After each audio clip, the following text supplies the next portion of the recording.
સાહેબ મને યાદ છે કે ગઈ ફેર ઇલેક્શન હતું અને જ્યારે 20 તાલુકા પંચાયતમાંથી સાહેબ આપણી 7 તાલુકા પંચાયત આવી હતી, 3 તાલુકા પંચાયત આપણને ખોટ પડી હતી અને તાલુકા પંચાયતના મારા સદસ્યો અહીંયા બેઠેલા છે જે જીત્યા હતા સાહેબ, એમના આંખમાં આંસુ આવી ગયેલા.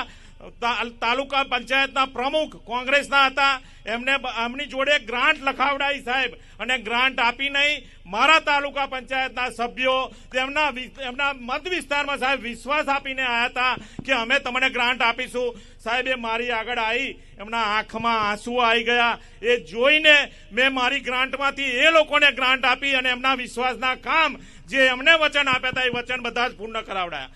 સાહેબ આપણા ભારતીય જનતા પાર્ટીના કાર્યકર્તાઓએ આંકલાઓમાં જે મહેનત કરી છે અને જેનો આપણે અમિત ચાવડાનો ગઢ કહીએ છીએ, એમાં ભારતીય જનતા પાર્ટીનું જેમને કમળ ખીલ્યું હોય તો એક સાંસદ નહીં પણ ભારતીય જનતા પાર્ટીના કાર્યકર્તા તરીકે હું એમની જોડે ઉભો રહ્યો છું અને ઉભો રહીશ. અને આ વખતે પણ એમને જેટલા પણ આપણે તો એમને વોશ આઉટ કરીશું, પણ જો કદાચ એકાદ પણ જીત્યો ને એને આપણે 1 પણ રૂપિયાની ગ્રાન્ટ નહીં આપીએ. હું તમને અહીંયાથી કહું છું કે 1 પણ રૂપિયાની આપણે ગ્રાન્ટ નહીં આપીએ.